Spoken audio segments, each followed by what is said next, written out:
나와 내 집을 지소서. 지난 시간 이어서 말씀을 전하겠습니다. 지난 시간 말씀 요약하지는 않고 말씀 중간중간에 지난 시간에 들은 말씀이 아마 떠오를 줄 압니다. 하나님께서 다윗이 인구조사한 것을 통해서 진노하시게 됩니다. 결국은 다윗에게 그 선택권, 진노에 대한 선택권을 하나님이 이름하죠. 네가 하나를 선택하라 했을 때 다윗은 나는 하나님의 긍휼하심을 믿습니다 하면서 하나님의 손에 빠지겠습니다 했지만, 지난주에 배웠듯이 사실은 하나님의 긍휼하심을 의지하긴 한 것이지만 다윗 마음속에는 그 환난 속에서, 그 고통 속에서 자기는 가장자리로 좀 비껴나가고 그 고난을 자신이 직접 당하지 않고자 하는 그런 마음이 그 선택에 있었다 하는 것을 보여드렸습니다. 오늘은 그 말씀을 이어서입니다. 결국은 하나님께서 세 가지 중에 하나를 다윗에게 선택하라고 하셨고, 다윗은 지난주에 배웠듯이 선택해서는 안 되는 것을 선택했습니다. 너무나 끔찍한 그런 결과를 가져올 수밖에 없는 그런 재앙을 선택했죠. 온 이스라엘 땅이 멸망할 수밖에 없는 그런 재앙이었습니다. 비록 기간은 3일이라는 짧은 기간이었지만 전염병을 통해서 온 이스라엘 땅이 멸망할 수밖에 없음을 하나님은 갓 선지자에게 말씀하셨는데, 다윗은 그 선택을 하고 말았습니다. 그 선택의 결과가 오늘 말씀에서 이어집니다. 14절 말씀 보겠습니다. 이에 여호와께서 이스라엘 백성, 14절, 이에 여호와께서 이스라엘 백성에게 전염병을 내리심에 이스라엘 백성 중에서 죽은 자가 7만 명이었더라. 이렇게 말씀이 나옵니다. 너무나 많은 사람들이 죽었습니다. 7만 명이라는 숫자가 죽었는데 이 숫자가 어떤 숫자인지 모르겠어요. 일반적으로 이스라엘 백성들이 숫자를 계수할 때 성인 남자만 계수하거든요. 그 전통에 따른 숫자라면 어린아이, 여자까지 친다면 몇십만 명이 죽은 겁니다. 정말 끔찍한 일이 벌어진 것입니다. 하나님의 마음도 좋지 않고 다윗의 마음도 좋지는 않았겠죠. 이어지는 말씀을 볼게요.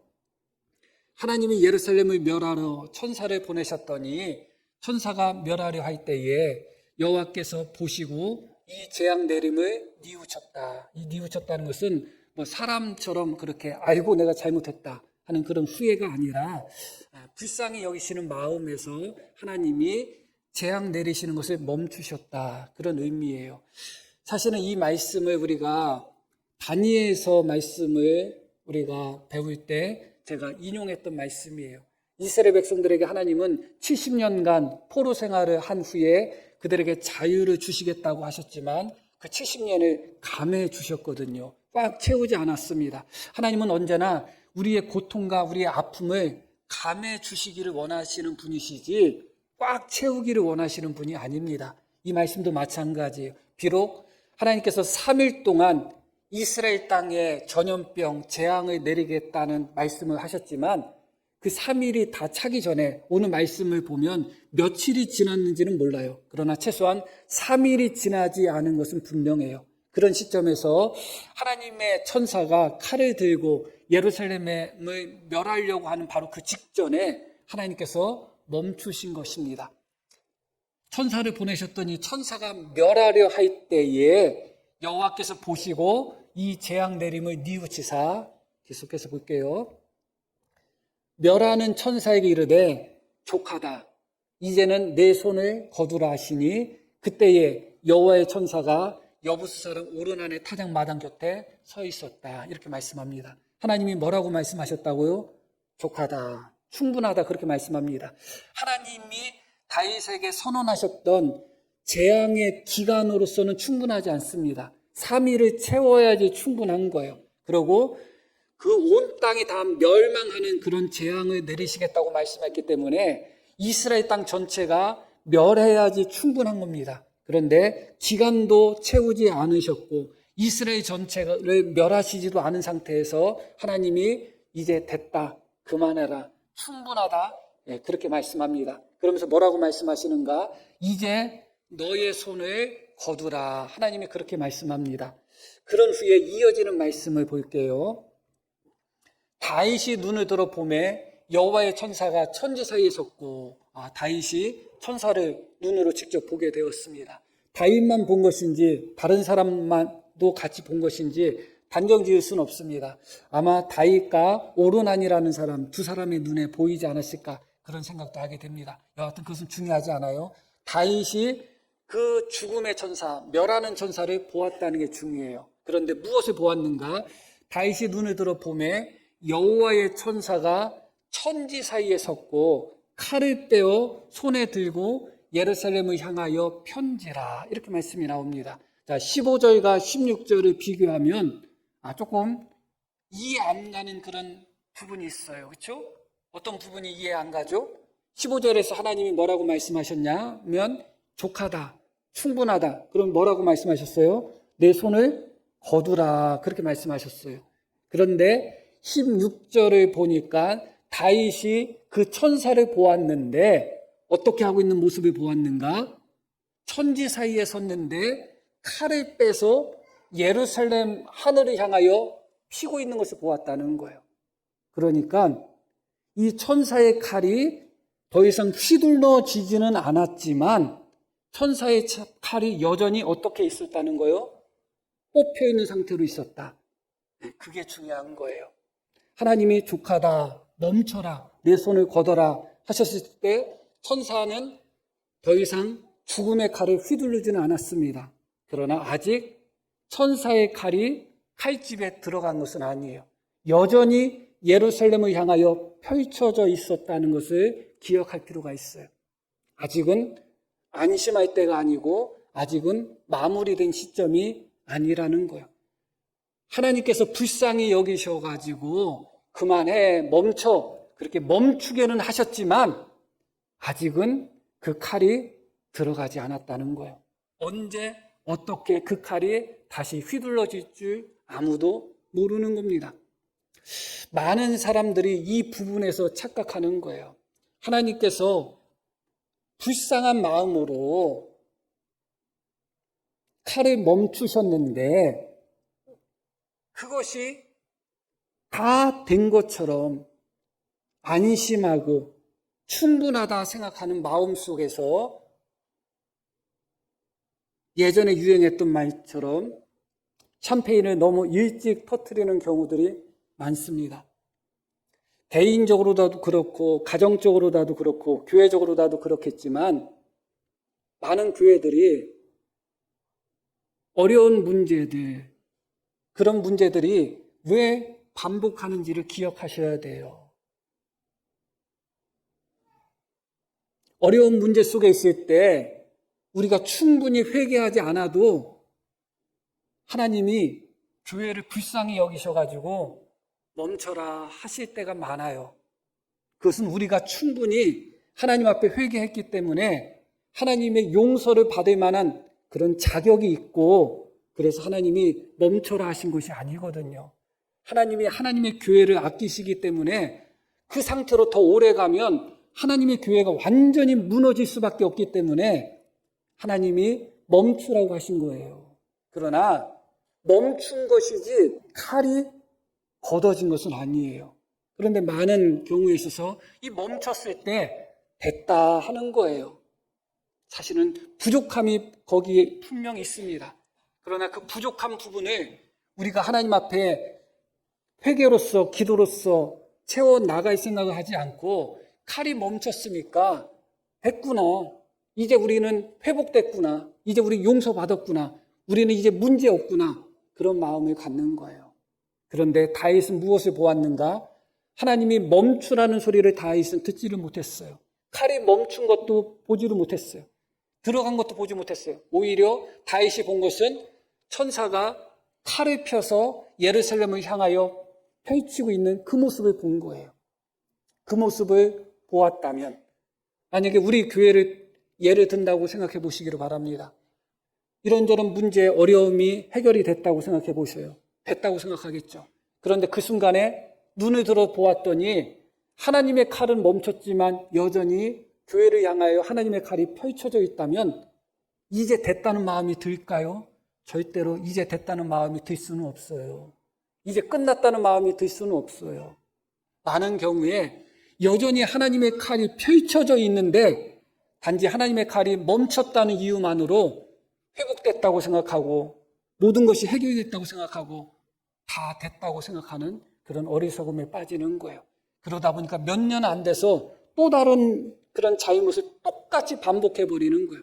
그러다 보니까 들어가지 않은 칼이 다시 휘둘러지는 것이죠. 항상 이런 일들이 반복되는 이유 중에 가장 큰 이유가 여기에 있는 것입니다. 아직 여호와의 칼이 들어가지 않았는데, 여호와의 칼이 아직 걷어지지 않았는데, 여전히 여호와의 칼은 펼쳐져 있는데 하나님이 불쌍히 여기셔서 멈춰라 한 것뿐인데, 잠시 멈춰 있을 뿐인데 마치 그것이 다 된 것 마냥 어리석은 모습을 보일 때가 많습니다.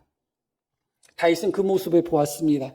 여기서 우리가 오늘 말씀의 중요한 부분을 다뤄보려고 하는 거예요.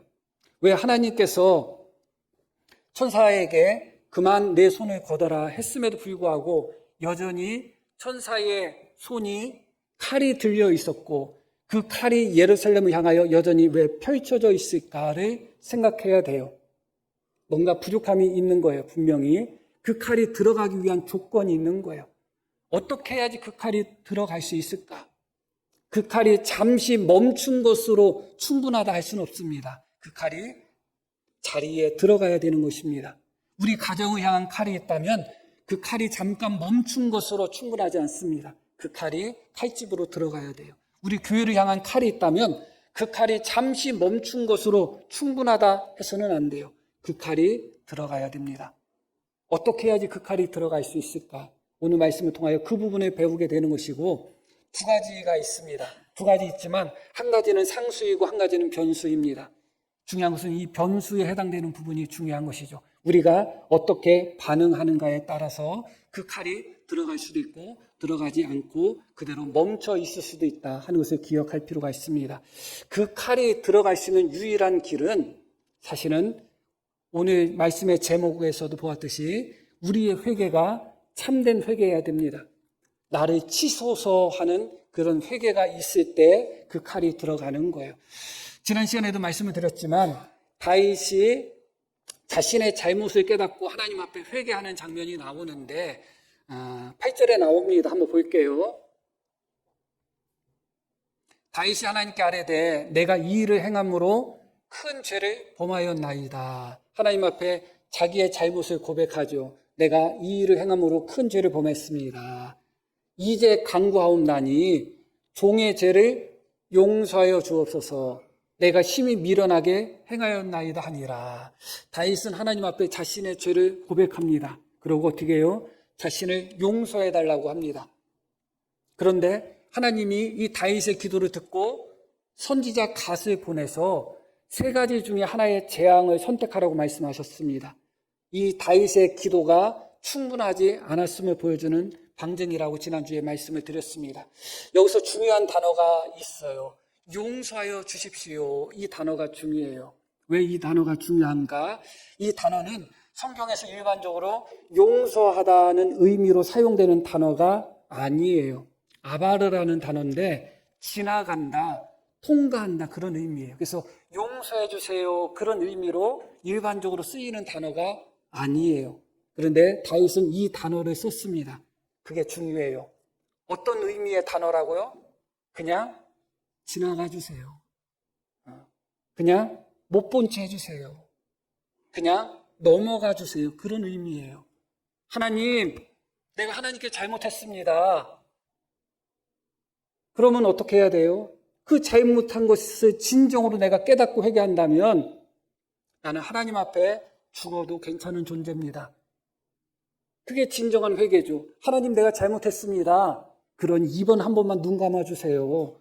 이번 한 번만 그냥 지나가 주세요. 그냥 제발 아무 일도 없게 그냥 모른 척 해주세요. 그런 의미로서의 단어예요. 그러니까 용서하다 그렇게 번역하면 물론 용서도 그런 의미죠. 그런 의미지만 직접적으로 우리가 이 말씀 속에서 가장 첫 번째로 기억할 것은 다윗은 이 죄로 말미암아 자신에게 아무런 일도 일어나지 않기를 원한 거예요. 우리가 회개할 때 정말 하나님 앞에 죄를 범한 내 자신을 통회하는 마음으로 회개하는 것과 내가 죄를 범함으로 말미암아 혹시 하나님이 나에게 징계하지 않을까? 혹시 내가 죄를 범해가지고 우리 가정에 혹시 나쁜 일이 생기지 않을까? 내 자식들한테 안 좋은 일이 생길까? 그런 마음 때문에 그런 나쁜 일들이 생기지 않기를 원하는 마음으로 회개할 때가 많아요. 과연 그 회개가 하나님 앞에 얼마나 진실할까를 생각하게 되는 거예요. 정말 내가 잘못했다고 생각하면 눈 감아주세요가 아니죠. 내가 진짜 잘못했어. 사람과의 관계 속에도 그렇죠. 내가 진짜 잘못했는데 이번 한 번만 딱 눈 감아줘. 그건 진짜 잘못했다는 게 아니죠. 다윗은 지금 하나님 앞에 용서해 주십시오. 그렇게 기도합니다. 그런데 이 의미가 그냥 넘어가 주세요. 그냥 못 본 채 해주세요. 그런 의미예요.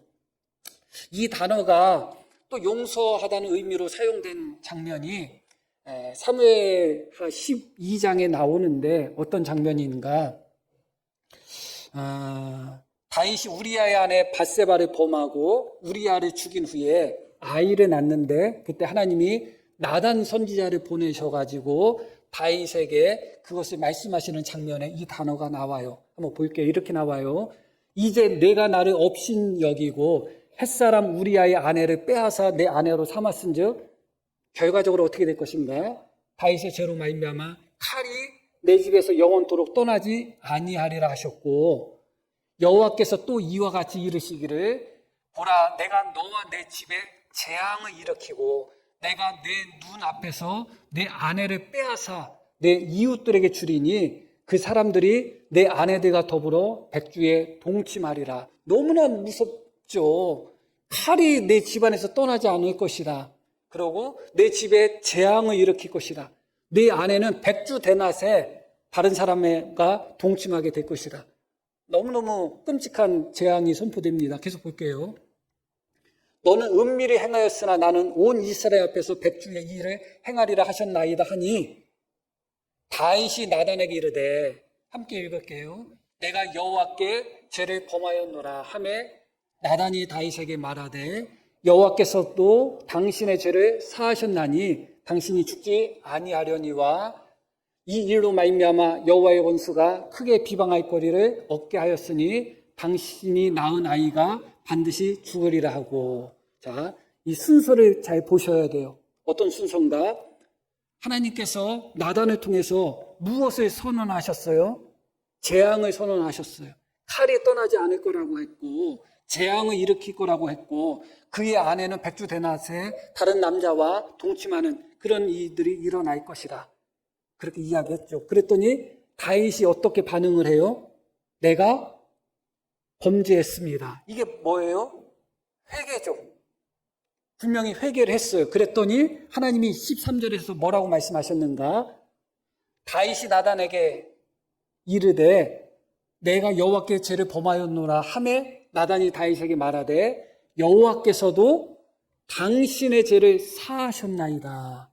이게 바로 그냥 당신의 죄를 그냥 지나쳐 주실 것입니다. 그런 의미예요. 그냥 넘어가 주실 것입니다. 똑같은 단어예요. 그리고 당신이 죽지 아니하려니와 이 일로 말미암아 사탄에게 크게 비방할 거리를 제공해서 당신이 낳은 아이가 반드시 죽을 것이다. 자, 다윗이 이 말씀을 들었을 때 앞에 선언되었던 그 재앙이 일어날 거라고 생각했을까요? 안 했을까요? 안 했죠. 왜냐하면 재앙을 일으킬 것이고 칼이 떠나지 않을 것이고 내 아내들이 백주 대낮에 다른 남자와 동침할 것이다. 그렇게 했어요. 하나님이. 그랬더니 다윗이 내가 잘못했습니다 했단 말이요. 그랬더니 나단이 하나님이 당신을 용서하셨기 때문에 당신 아이만 죽을 겁니다. 그랬어요. 그러면 어떻게 받아들여져요? 앞에 부분은 이미 다 하나님이 용서했기 때문에 넘어가고 그냥 내 아이만 죽으면 되겠구나 그런 생각을 하지 않겠어요? 그런데 중요한 것은 이 단어가 용서하셨다는 단어가 그냥 지나가셨다, 못 본 채 하셨다 그런 의미예요. 그런데 실제로는 하나님이 하나도 지나가지 않으셨어요. 하나부터 열까지 오히려 나단 선지자를 통해서 주신 말씀보다 더 무섭게 그 말씀이, 그 재앙이 이루어졌잖아요. 자식들끼리 서로 죽이고, 그 자식이 또 다윗을 또 죽이겠다고 대들고 있고, 또 자신의 아내들이 다른 남자와 동침한다고 했는데 그 다른 남자가 지 자식이고, 너무너무 끔찍하게 이루어졌어요. 이 모든 일들이. 다윗은 생각했을 거예요. 하나님 그때 이 모든 것을 용서하신다고, 그냥 지나쳐 주신다고 했는데 하나도 지나가지 않았습니다. 그런데 그 일들이 너무너무 끔찍한 일들이에요. 다윗에게는 너무너무 끔찍한 기억으로 남아있겠죠. 그런 상태에서 지금 다윗이 죄를 범했습니다. 어떤 마음이 들까요? 그때와 같은 그런 재앙이 다시는 나에게는 있어서는 안 되겠다는 마음이 들겠죠. 그래서 하나님께 기도한 거예요. 하나님, 이번에는 제발 그냥 넘어가 주세요. 이번에는 제발 못 본 채 해주세요. 이번에는 제발 좀 용서 좀 해주세요. 그렇게 하나님께 기도하는 것입니다. 자신의 죄에 대한 애통함이 분명히 있었을 겁니다. 다윗 정도 되는 사람이면 자신의 죄가 얼마나 잘못된 죄인지를 충분히 알았을 거예요. 그럼에도 불구하고 다윗 마음속 중심에는 무엇이 있었는가? 이번에는 제발 하나님이 나를 치시지 마시고, 우리 가족을 치시지 마시고, 이번에는 그냥 하나님이 그냥 넘어가 주셨으면 좋겠다. 그런 마음이 훨씬 더 컸던 거예요. 그래서 하나님, 내가 주님께 잘못했으니 이번에는 그냥 지나가 주세요. 그냥 간과해 주세요. 모른 척 해주세요. 용서해 주세요. 그렇게 기도를 합니다. 그런데 놀랍게도 하나님이 갓선지자를 보내셔서 이번에는 다윗에게 선택권을 줍니다. 우리 아내 바세바 때는 선택권이 없었어요. 만약에 다윗에게 선택하라면 다윗이 자기 아내들이 자기 아들과 동침하는 것을 선택했겠어요? 만약에 다윗에게 선택권이 있었다면 자기 아들들끼리 서로 죽이는 것을 선택했겠어요? 다윗에게 만약에 선택권이 있었다면 자기 아들이 자기를 반역해서 자기를 죽이겠다고 자기를 향하여 칼을 들이매는 것을 선택했겠어요? 안 했겠죠. 그러나 첫 번째 때는 선택할 수 있는 기회 자체가 없었어요. 그런데 이번에는 하나님이 선택하라는 거예요. 최소한 하나님이 나에게서 재앙을, 내 죄를 못 본 채 하지는 않으시지만, 그냥 지나치지는 않지만 그 재앙을 선택할 수 있는 그런 기회는 나에게 주셨구나 하는 생각이 다윗에게 있었겠죠. 지난주에 배웠듯이 결국 그때 다윗이 선택한 것은 무엇이냐? 나는 사람의 손에 빠지지 않고 우리가 여호와의 손에 빠지자 한 것처럼 자신이 그 재앙에 빠지지 않고 백성들이 그 재앙에 빠지는 것을 선택한 거예요. 그래서 어떻게 됐어요? 다윗은 멀쩡해요. 그런데 다윗의 그 선택으로 말미암아 7만 명이 죽은 거예요. 그 순간에 다윗이 깨닫게 된 것입니다. 여호와의 칼을 보고 7만 명이 죽고 그런 모습을 보고 다윗이 다시 한번 하나님께 부르짖습니다. 자, 한번 16절 말씀부터 볼게요. 보면 다윗이 눈을 들어 보매 여호와의 천사가 천지 사이에 섰고 칼을 빼어 손에 들고 예루살렘을 하늘을 향하여 편지라. 다윗이 장로들과 더불어 굵은 배를 입고 얼굴을 땅에 대고, 어떻게 했다고? 다윗이 장로들과 더불어 굵은 배를 입고 얼굴을 땅에 대고. 벌써 8절에 회개했던 모습과는 질적으로 다르죠. 자기 혼자 회개하지도 않았고 장로들과 함께 회개하며 굵은 배를 입고 얼굴을 아예 땅에 박았답니다. 그러고 볼게요. 계속 하나님께 이르되 명령하여 백성을 계수하게 한 자가 내가 아니니까 범죄하고 악을 행한 자는 곧 나이니다. 이 양 떼는 무엇을 행하였나이까? 계속 함께 읽겠습니다. 청하건대 나의 하나님 여호와여, 주의 손으로 나와 나의 아버지 집을 치시고 주의 백성에게 재앙을 내리지 마옵소서 하니라. 너무나 놀라운 모습으로 하나님 앞에 회개를 하는 것입니다. 왜 아직도 여전히 하나님이 멈추라고 하셨음에도 불구하고 그 칼이 접히지 않고 예루살렘을 향하여 그대로 펼쳐져 있었는가? 그것은 다윗의 회개가 부족했기 때문에 그렇습니다. 첫 번째 다윗의 회개는 어떤 회개였는가? 하나님, 눈 감아주세요, 제발. 그냥 아무 일도 없게 해주세요. 우리 집에 나한테 어떤 고통도 없고 어떤 재앙도 없고 이번에는 그냥 한번 용서해 주시면 안 됩니까? 그런 회개였습니다. 그에게 선택하라고 했을 때 자신이 가장 안전하고 대신 백성들이 가장 크게 죽을 수밖에 없고 고통을 당할 수밖에 없는 그런 선택을 했습니다. 그랬던 다윗이 드디어 하나님 앞에 외칩니다. 청하건대 8절에 나오는 간구했다 기도했다와 똑같은 단어예요. 나의 하나님 여호와여 주의 손으로 나와 내 집을 치십시오. 나만은 그 재앙에서 피하고 싶고, 나만은 그 고통을 피하고 싶고, 나만은 그 어려움 속에서 빠져나오고 싶은 그런 마음이 가득했었던 다윗이지만 이제 드디어 다윗이 하나님께 외치는 겁니다. 나와 내 집을 치소서. 너무너무 중요한 거예요. 첫 번째 회개는 나를 살려주십시오. 나를 용서해 주십시오. 나의 죄를 못 본 채 해주십시오. 그게 첫 번째 회개였어요. 그러나 두 번째 회개는 어떤 회개예요? 나를 죽여주십시오. 나를 치십시오. 나 때문에 백성이 재앙당하지 않게 하십시오. 첫 번째 회개의 특징은 내가 살고 내가 죽는 회개예요. 하나님, 이 재앙 나에게서 없어지게 해주세요. 선택하라 했더니 그 선택이 자기는 재앙을 안 당하고 백성만 당하는 재앙 당하는 것을 선택했습니다. 나는 살고 너는 죽는 선택이었어요. 하나님이 어찌 그런 회개를 기뻐하겠어요. 그러나 이 두 번째 이 회개는 내가 죽고 백성이 사는 회개였어요. 하나님, 저들을 살려주십시오. 차라리 내가 죽겠습니다. 하나님, 차라리 내가 맞겠습니다. 나를 치십시오. 더 이상 백성들을 치지 마십시오. 하나님이 정말 원하는 참된 회개가 어떤 회개인 줄을 기억하셔야 됩니다. 나를 치는 회개까지 우리가 오지 않았다면 그 회개는 하나님 앞에 상달이 되기 어려워요. 다윗이 드디어 나를 치십시오. 백성을 치시지 말고 나를 치십시오. 내 아버지 집을 치십시오. 이때 다윗의 외침은 비장할 수밖에 없어요. 왜냐하면 다윗은 여호와의 칼이 얼마나 무서운지 알았잖아요. 칼이 내 집안을 떠나지 않을 거라는 그 말씀으로 말미암아 다윗의 가정이 풍비박산 났잖아요. 너무 고통을 당했잖아요.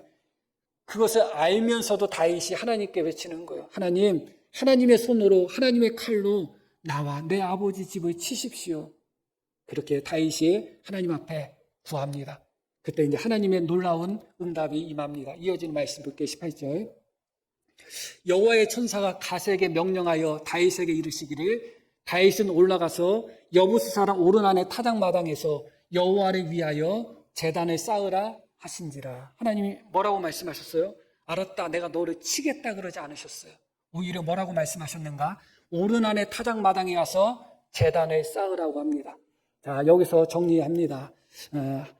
하나님의 칼, 여호와의 칼, 천사의 칼이 펼쳐져 있는 상태에서 들어가기 위해서 두 가지 조건이 있어요. 하나는 무엇이냐?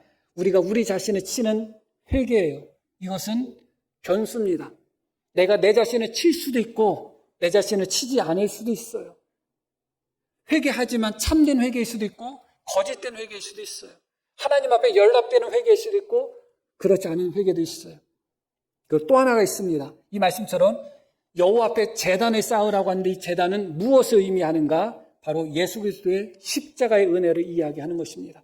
하나님의 칼, 하나님의 진노의 칼에 들어가기 위해서는 우리를 위한 대속의 피, 대속의 제물, 십자가의 보혈이 필요한 것이죠. 그렇기 때문에 하나님이 다윗에게 여호와를 위해서 제단을 쌓으라고 말씀한 겁니다. 그러나 주님의 십자가의 보혈은 이미 상수가 되었습니다.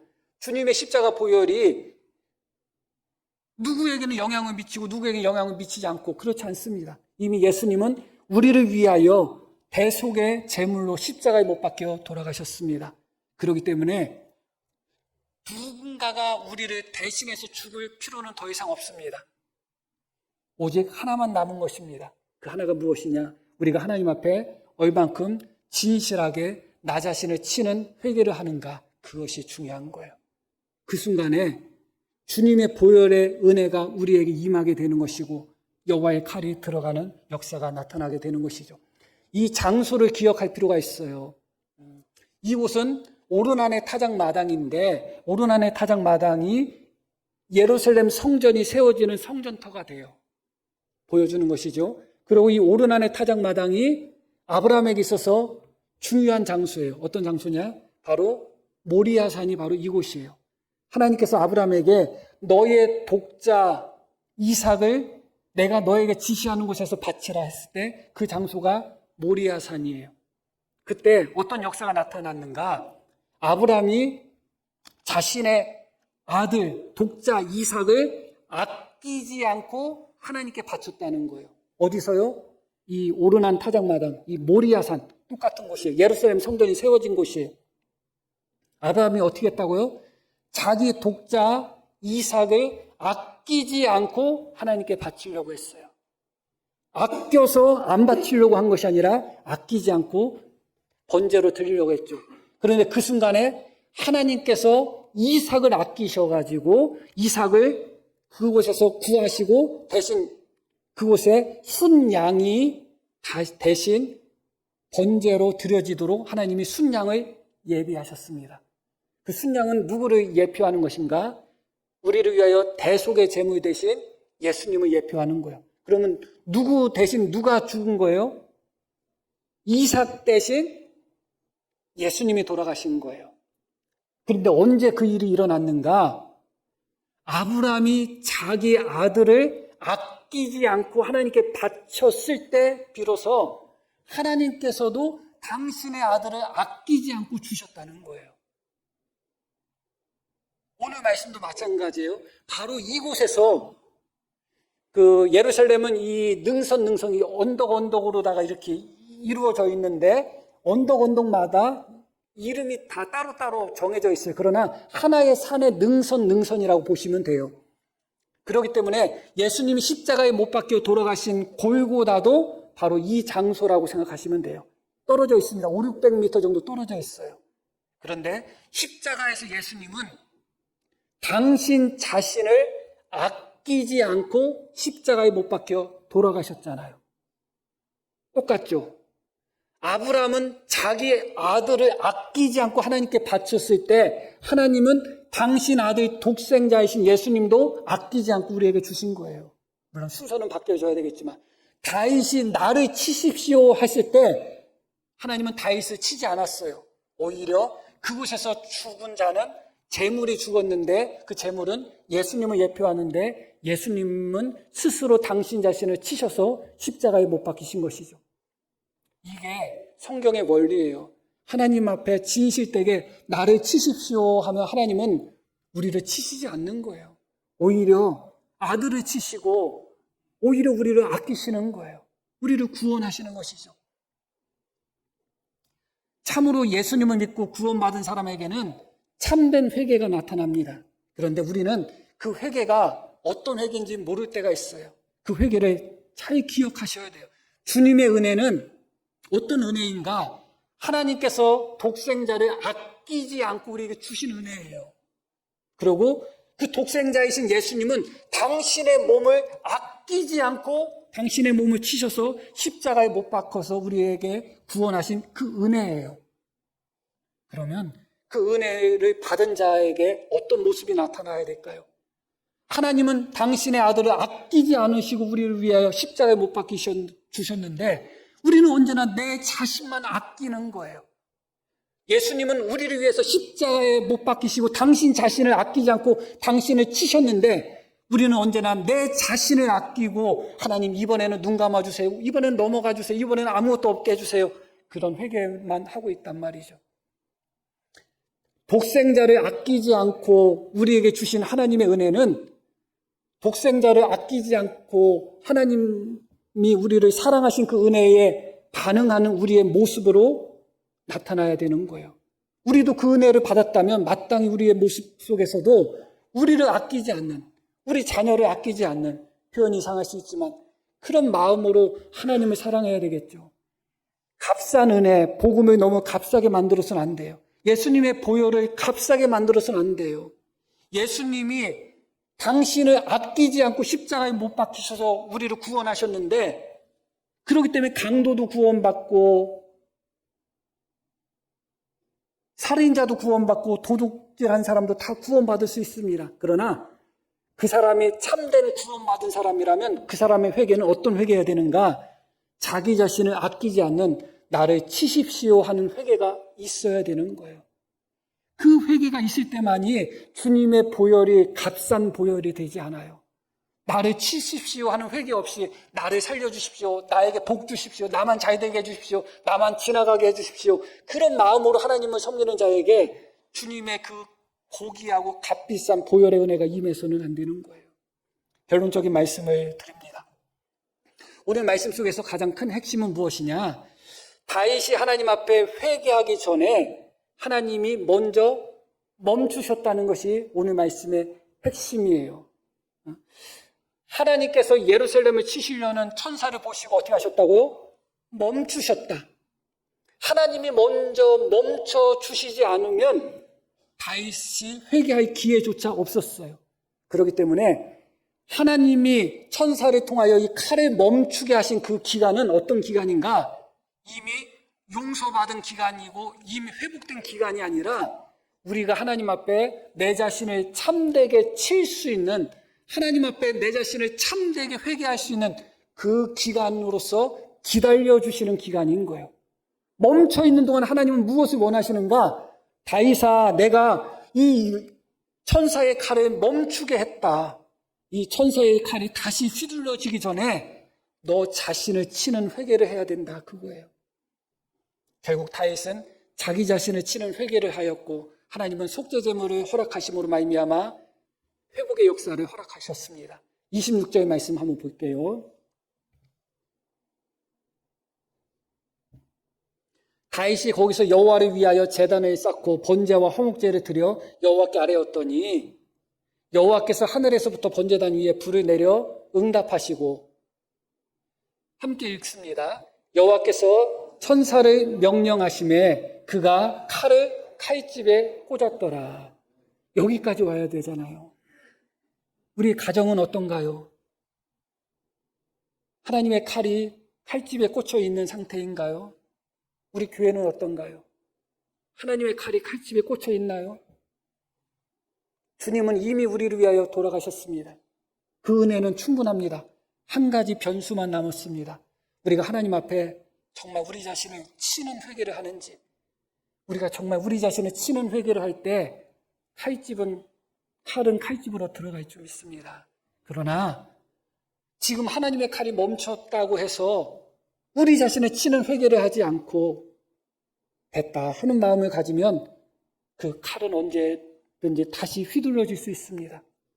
하나님의 칼이 멈춘 기간은 이미 회복된 기간이 아니라 우리가 우리 자신을 치는 참된 회개를 기다리시는 기간이라는 것을 다시 한번 기억하며, 하나님의 칼이 지금 멈춰 있다면 하나님의 칼이 칼집에 들어갈 수 있는 그런 온전한 회개, 나를 칠 수 있는 그런 회개, 참된 회개로 하나님 앞에 나아갈 수 있는 은혜가 우리 모두에게 있기를 간절히 축복합니다.